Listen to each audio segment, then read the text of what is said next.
All right, guys. So today I have on the show is Janelle Amos. She's the founder and CEO of Elevate Growth. Thanks for jumping on the show. Yeah, no, thank you so much for having me. I'm really excited. So let's dive right into the questions that I have for you. I'm excited about this too. I've been excited all morning for this. I've been seeing you post a lot on LinkedIn. So I'm like, I got to have you on the show. So, what inspired you to start your career in B2B marketing? That's a funny question because it's by total accident, to be honest with you. I actually went to college and declared social work as my major and went Wow. through some of the courses, and realized that like the admin side of social work more than the actual counseling side of it. And I kind of had this realization that I was like, for a business admin degree, I can get paid a lot more for that type of work instead of under a social work degree. So I changed my major. I happened into business admin and everybody was like, okay, but what's your concentration going to be? And I was like, I don't know, you need a list of concentration. Like you're asking an 18-year-old to make these type of like life altering decisions. Right. And like low key, I just took a bunch of personality tests and I just did a bunch of research on the different ones. And it said marketing would be a great fit. And I said, what the hell? Declared it. I did my first marketing 101 course, fell in love, continued on, graduated, took my first couple of jobs in just B2B world as marketing specialists and assistants, very entry level roles, and really never looked back. Loved it ever since. And so total chance of just switching my major in personality tests. Seriously, personality tests. How many did you take? Like 3, 4? Oh man, I don't even remember. Probably around that time. That's interesting. And then did you start in the tech SaaS industry or was it something else? No, I actually started in mortgage and I hated it. Not the job, the industry. Yeah. And I used it as like a pivoting moment into going more towards digital marketing, actually was my interest at the time. And I stumbled upon a title that had both digital and demand marketing. And that's how I started getting more into demand gen and just kind of challenging the status quo on why we should be doing these things. And that is what started catapulting my career in that demand gen area. So what sparked your interest about demand gen was more the how to prove to other people about why they should be doing a certain thing. And also the psychological part of it. That's one of the things that I've really loved about marketing is understanding why somebody buys what they buy, why they do what they do, what motivates an individual, And in order to be successful at marketing, not only do you have to believe in what you're selling and promoting, but you also have to understand your audience really, really well. And you have to communicate that right through the messaging and the channels and stuff. And that's kind of a challenge for me on tackling who that audience is, how I can resonate and connect what I'm trying to sell to them and promote to them on why it fits their need. And that's another like stereotype that I like to break down with like some family members. They're like, oh, you're just scamming people and you're in like, those pyramid scams and marketing is this. Yeah. And I'm like, marketing is so much more than that. So I just like being able to break that down more from just a professional level and saying, I'm not trying to force a sell on somebody. I'm trying to educate them that they have this actual need and that there's a problem for it. Like they don't have to feel like there's no solution, right? Like we're fulfilling a need in marketing. We're not just trying to force a sale. So, and just going a little bit deeper here, like why demand gen? Why not become a customer research expert? Like, why not go down that path? That's a really good question. Because I like the challenge of acquiring individuals' interest, whereas customers is a little bit more of just understanding the research behind it. But I like to do it all. I like to understand why, put it together, do it, and then say I won. And I feel like demand gen gives me that opportunity to kind of connect it all the way through. Is there any other type of marketing role that also gives you that opportunity other than demand gen? Well, I think they all do in different ways. And I think that goes back to how people define and categorize demand gen.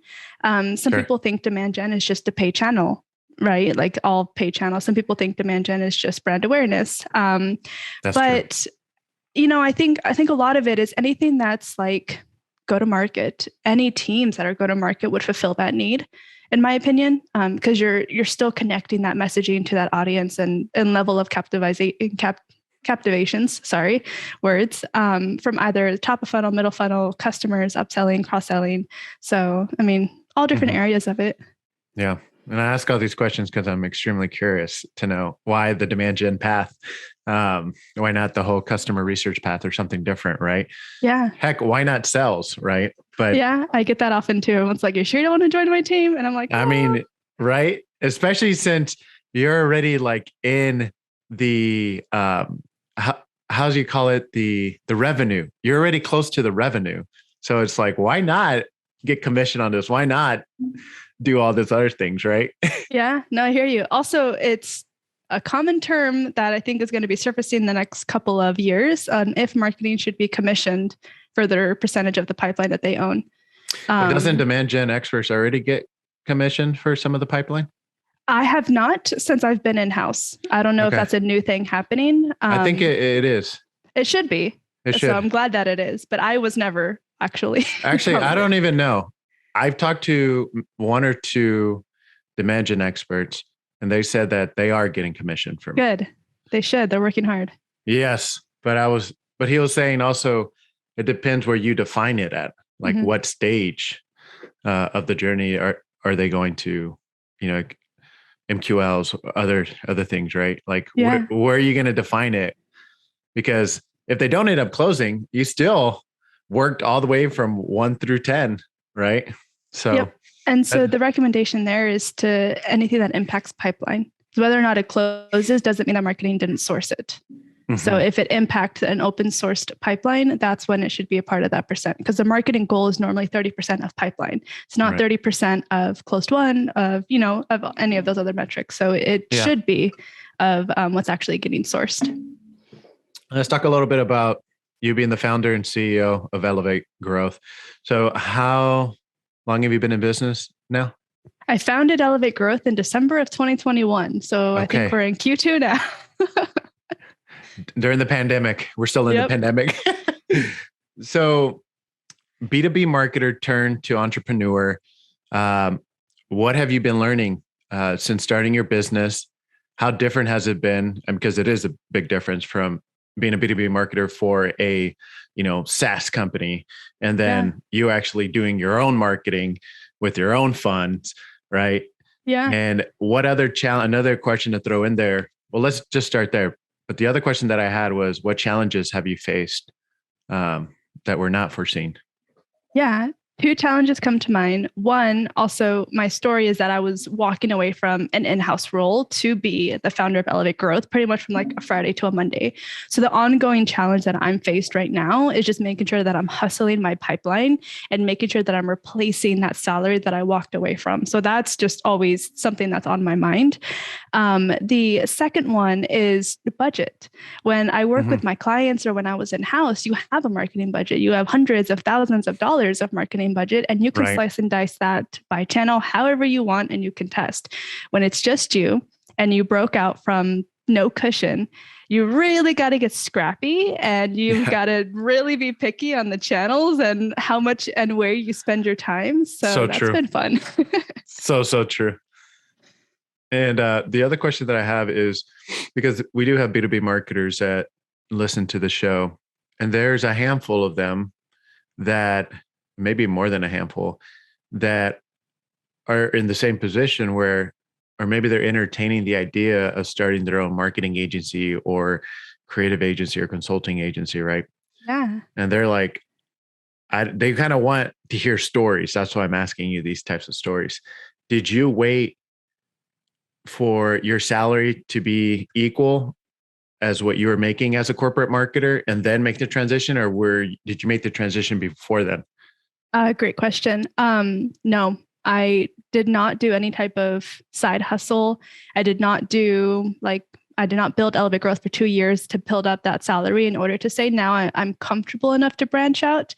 I was actually forced with a decision to make a decision that I just didn't feel comfortable with. And they gave me 30 days to decide.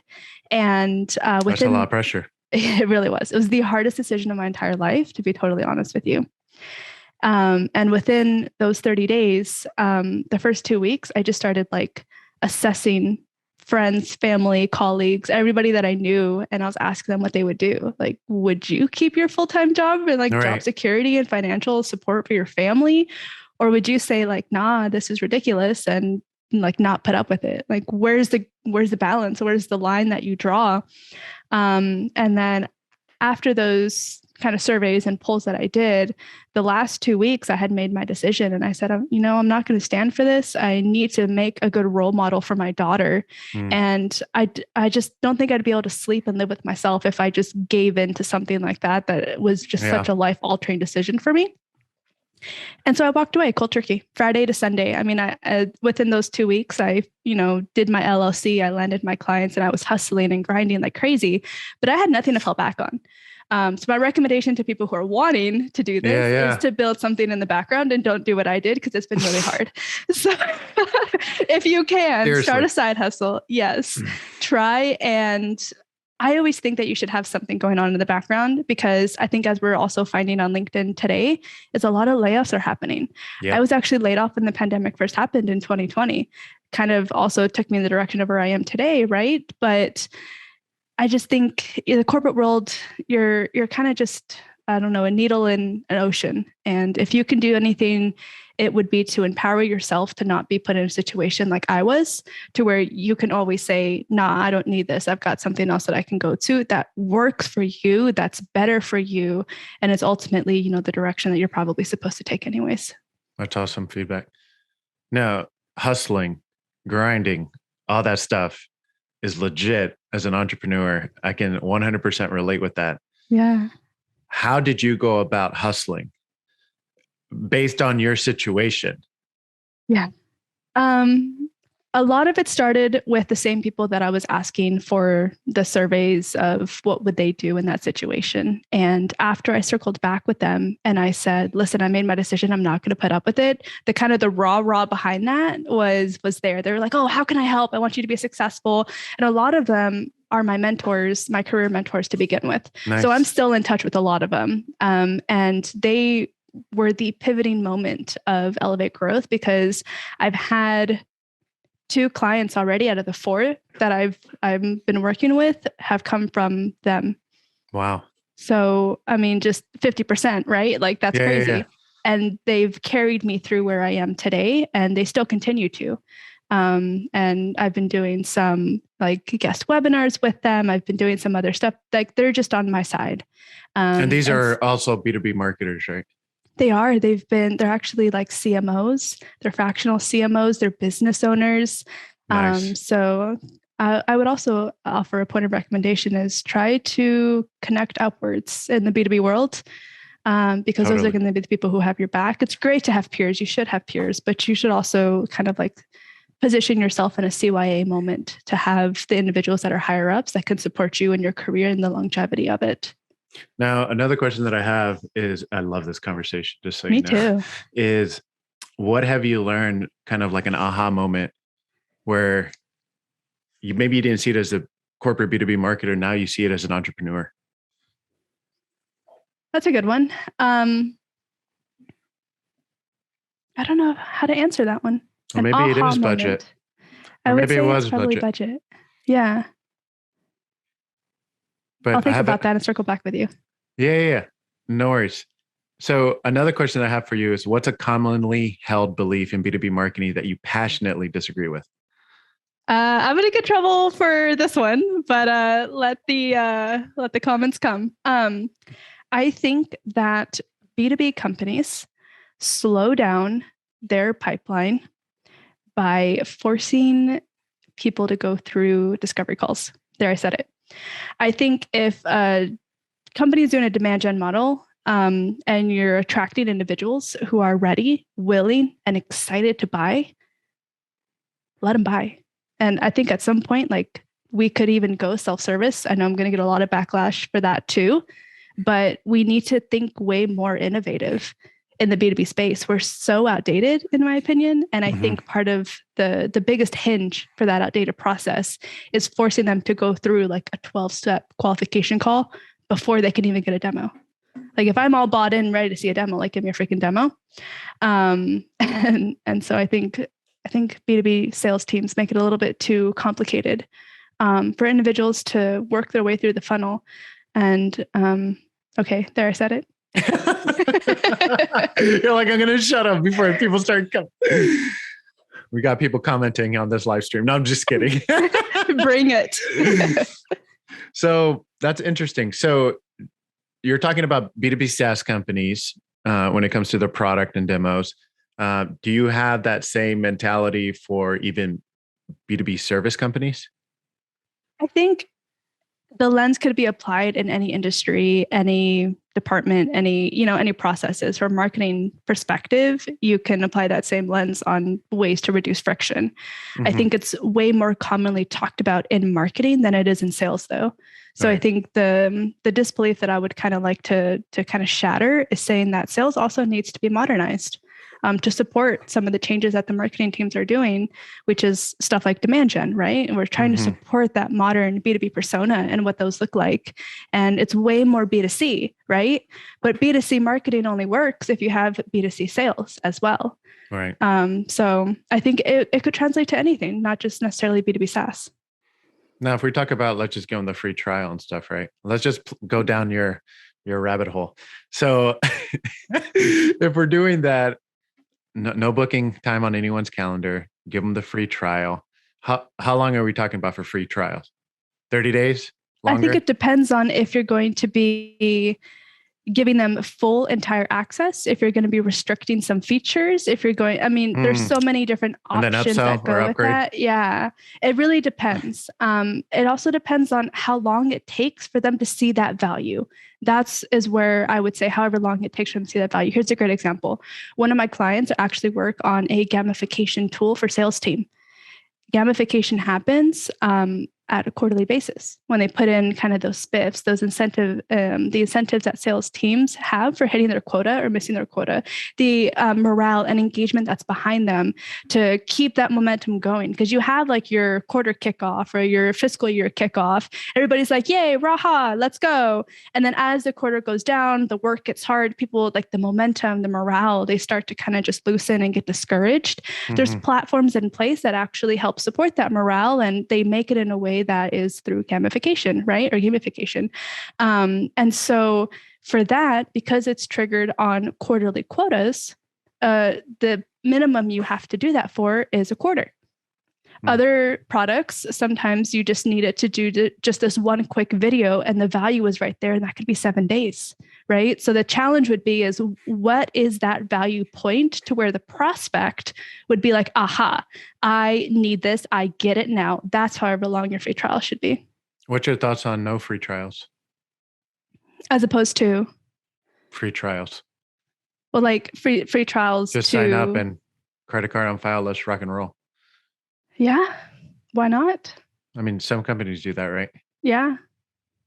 But I guess it depends, right? On everything that you just mentioned too. There's so many components to it. A lot of people like to make it more complex than needed. What's wrong with having the credit card on file and letting them figure it out? People would be like, oh, our product is too complex. They're not going to be able to figure it out. Yeah. Okay. Do support tutorials. Do videos, walk them through that, emails, hand-holding, customer success calls. Like there's ways to support that. People just aren't open to it. The thing that I don't like when I'm on LinkedIn or other social media channels is when I see these B2B SaaS companies, they'll put like an ad and I don't know if it's an ad or maybe it's a regular post. I don't know if it was sponsored, but it says like a gift card for signing up for a demo. Oh yeah, those are my favorite. They're your favorite? Oh, I meant that sarcastically. No, gotcha. I always joke when I see those. Like those are a great example of what not to do. Yes. Okay. Let's talk a little bit about this because I don't like that personally. It's like a very sleazy, cheap way to just get someone to sign up. Like I'm more like do better and make your product awesome, and talk about your product more. Yeah. Like if I have a need for your product, like expose that, like make it known. That way the need's there and I can jump on all over it and stuff. And do an Amazon gift card if you're going to do a gift card. Like don't just do like Starbucks or some other type of gift cards. Like, but anyways, gift cards should not be on the table is what I'm saying. Yeah, I think there's two things to unpack there. One is a lot of people try to compensate how long that demo is, 30 minutes to an hour. And then people add that dollar value to the gift card that they're being asked. So if you're saying, I'll give you $25 to get a 30-minute demo, you're saying, my time is only worth $25. Or if you give somebody $100, it's like you're valuing me at $100. So people could really be offended by the time duration that you're asking for them through that, like, I don't know, hourly cost of what they're throwing out there. The second one is you're also assuming that the individual that you're presenting this to has any type of knowledge and or care about your product or service to where that demo would actually give an output that you're even wanting. That's a great way to just get a bunch of people who would sit on a demo to get the free money that would never mean anything to your business down the road. And to your point, it's a very poor kind of outbound tactic. You have no idea where they are in the funnel. And so people would be like, oh, well, we're only going to offer to those who are in an opportunity or those who, we're really close to accelerate or to get that point of conversion. I'm like, okay, sure. But at that point, they know who you are and they haven't done it yet. Why haven't they? Giving them $25 isn't going to push them over the edge. Sorry. Yeah, boom. That is really good insights. You guys should send her the Amazon gift card just for the heck of that. I'll take all your money. No, just kidding. Just give her the Amazon gift cards. Just don't put a price tag on it. Awesome. No, that's really good. So you started a new podcast. It's called The Demand Gen Made Simple Podcast, right? Mm-hmm. What made you want to launch your new podcast? Oh, so many things. One is to say you're a podcast host and to be doing a podcast is fun. It's challenging. It's, beneficial to your business as well. The second part is it's also a great way to create demand for my own business and my brand. And if it's one of the things that I'm going to be presenting to my clients as a road of opportunity, I should, one, probably know how to do it, know how to advise on it, and know how to showcase the value of it. I did the same thing with TikTok. I had to put myself on TikTok because I can't just walk the walk. I can't just talk the talk. I never get that phrase right. I can't just talk the talk. I have to walk the walk too. If we're talking about modernizing marketing to fit that modern B2B persona, some of the ways to do that is through podcasts and through TikToks and through other like social channels like Facebook ads and Instagram ads. And a lot of B2B companies just aren't there yet. But if I'm trying to position that for my company in terms of strategies and the projection of growth that it can have for them, I need to be able to back that up too, because I would be such a hypocrite otherwise, right? So not only is it fun, it supports me in the direction that I want to go to enable my clients. That's awesome. The other question that I had is, you want to talk a little bit about what your podcast is about? Yeah. So what I'm hoping to do is break down the misconceptions of demand gen, the confusion, the complexities. One feedback I had from an individual is they're like, oh, we follow a bunch of demand gen individuals on LinkedIn, but they use so many marketing jargons and acronyms. And I have no idea what they are. Yep. And they're like, what does it even mean? What's the impact to the business behind that? Why should we even care? And so I'm hoping to extract some of those nuggets into my episodes and say, here's what it means. Here's why it's important. And here's why you should consider it. So the perfect world is to strip it to a point where somebody can really walk away and say, I get it now from all the things that they hear on LinkedIn, in addition to my podcast. I love that.